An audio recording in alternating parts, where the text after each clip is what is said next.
ICAR UG counselling की अगर हम फुल प्रोसीजर की बात करें कि आखिर ICAR काउंसलिंग में हमें किन किन आगे चल के स्टेप्स पे कौन कौन से रूल्स हैं, रेगुलेशन हैं, या फिर हम बात कर लें कि इस बार की काउंसलिंग का जो पूरा काउंसलिंग ब्रोचर है उसमें क्या क्या इंपॉर्टेंट पॉइंट्स दिए गए हैं जो कि आप सभी लोगों को पूरा स्टेप बाय स्टेप इस वीडियो में मिलने वाला है।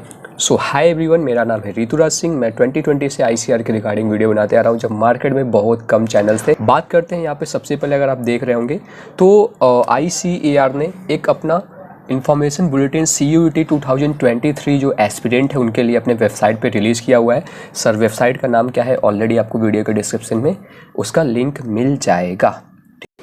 ठीक है, समझ गया। ठीक है, तो आगे बढ़े।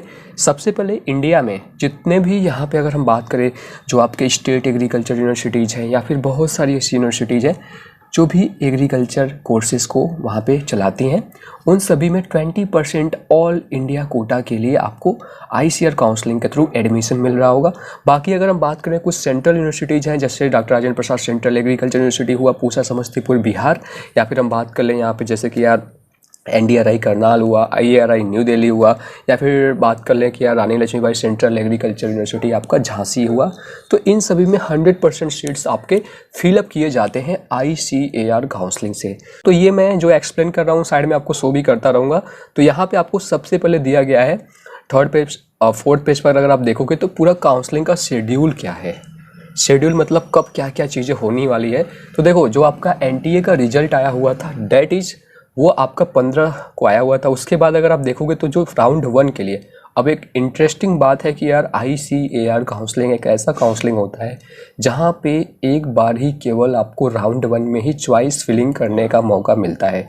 और अगर आप मेरे से लॉन्ग टाइम से कनेक्टेड होगे या फिर मेरी और भी डिफरेंट काउंसलिंग की वीडियोज़ देखते होगे तो मैं आपको हमेशा से ये चीज़ बताता हूँ कि जैसे कि हमारे शरीर का जो सबसे इम्पॉर्टेंट पार्ट है डेट इज़ योर सोल, या फिर अगर हमें ऑक्सीजन न मिले तो हमारा तुरंत ख़त्म हो जाएगा।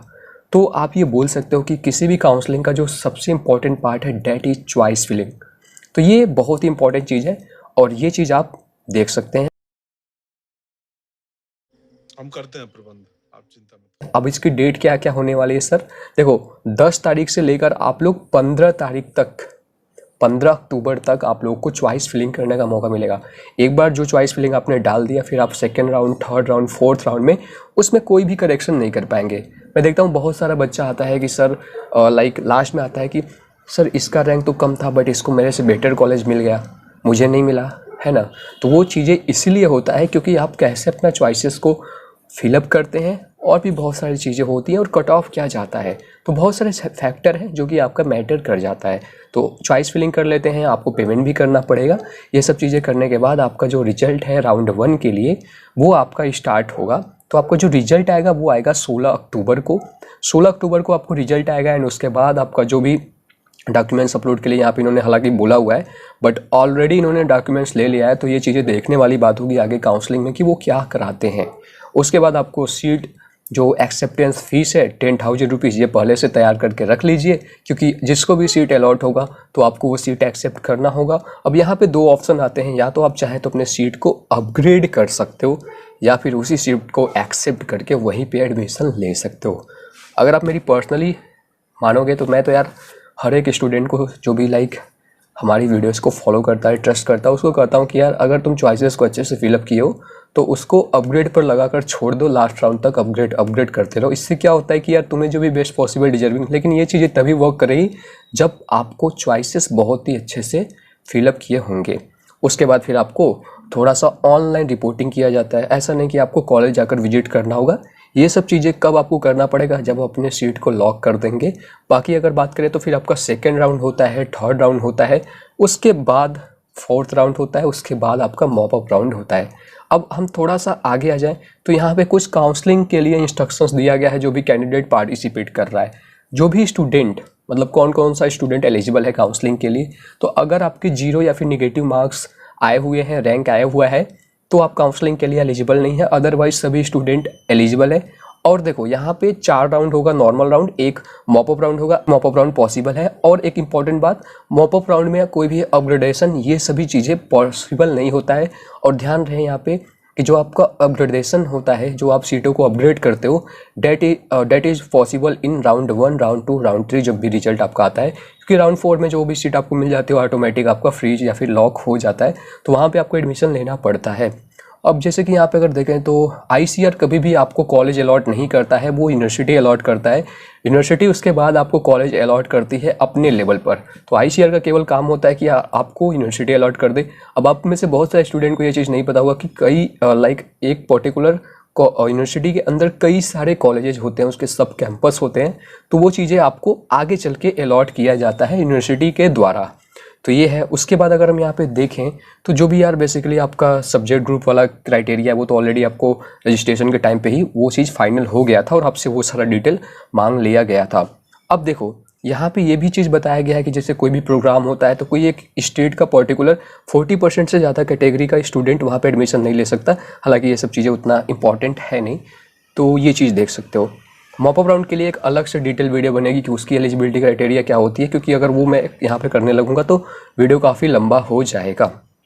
ठीक है, तो अब बात करते हैं ऑनलाइन काउंसलिंग आपकी कैसे होगी। जैसे कि आपने रजिस्ट्रेशन किया होगा, रजिस्ट्रेशन कंप्लीट कर लिए, उसके बाद आप सभी लोगों को यहाँ पे आज अब जो पेमेंट है, पेमेंट गेटवे ओपन हो गया है रैंक कार्ड आने के बाद। रैंक अब आपको सिंपली वहाँ पे पेमेंट करके चॉइस फिलिंग करना पड़ेगा, चॉइसेस को लॉक करना। अब जो आपका सीट अलॉटमेंट है वो किस बेसिस पे होता है ये इसके बारे में भी जान लेते हैं। जो सीट अलॉटमेंट है, जो भी बेसिकली आपकी कैटेगरी है, या फिर हम बात करें कि जो भी आपका ओवरऑल रैंक है एंड कितने सीट्स कहाँ पे वैकेंट है, कितना सीट्स कहाँ पे किस यूनिवर्सिटी में अवेलेबल है। और जो सबसे इम्पोर्टेंट बात आती है कि इस साल का जैसे कि क्या होता है कि यार कई बार आप देखते होंगे कि अगर नंबर ऑफ एस्पिरेंट कम होता है तो ऑफकोर्स यहाँ पे आपके जो ज़्यादा रैंक वाला बच्चा है उसके एडमिशन के पॉसिबिलिटी ज़्यादा हो जाता है। तो ये चीज़ें कहीं ना कहीं इस साल के लिए वर्क करने वाली है। और अगर हम देखें जैसे कि इस साल काफ़ी सीट्स भी इंक्रीज हो रही हैं, तो कहीं ना कहीं ये चीज़ों का बेनिफिट्स जिन बच्चों के रैंक थोड़ा कम आए हैं उनको भी इसका बेनिफिट्स मिल सकता है। जब भी आपको सीट अलॉट होता है, मान लो कि अगर आपको राउंड 1 में ही मिल गया या फिर आपको राउंड 2 में मिला, तो जब भी आपको मिलेगा तो केवल आपको 1 टाइम ही 10,000 रुपीज़ देना पड़ेगा, जो कि सीट एक्सेप्टेंस फ़ीस है।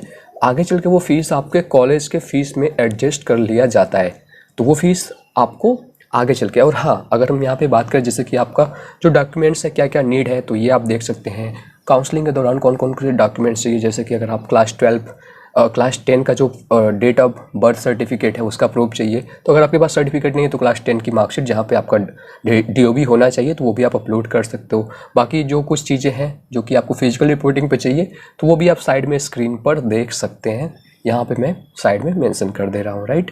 तो और हाँ, ध्यान रहे यहाँ पे जो भी कैटेगरी सर्टिफिकेट है ऑलरेडी मैंने बता रखा है कि ये कैटेगरी सर्टिफिकेट आपका सेंट्रल गवर्नमेंट का होना चाहिए। अगर आप EWS या OBC SC ST इन सभी कैटेगरी से बिलोंग करते हैं या फिर PWD कैंडिडेट हैं तो बाकी डोमिसाइल सर्टिफिकेट, आपका passport size photo and provisional admission letter जो आपको आगे अलॉट किया जाएगा, ठीक है, तो वो सब चीज़ें आपको लेकर जाना पड़ेगा। और आपका रैंक कार्ड है, आपका यहाँ पे जो भी अलॉटमेंट लेटर है इशू किया जाएगा।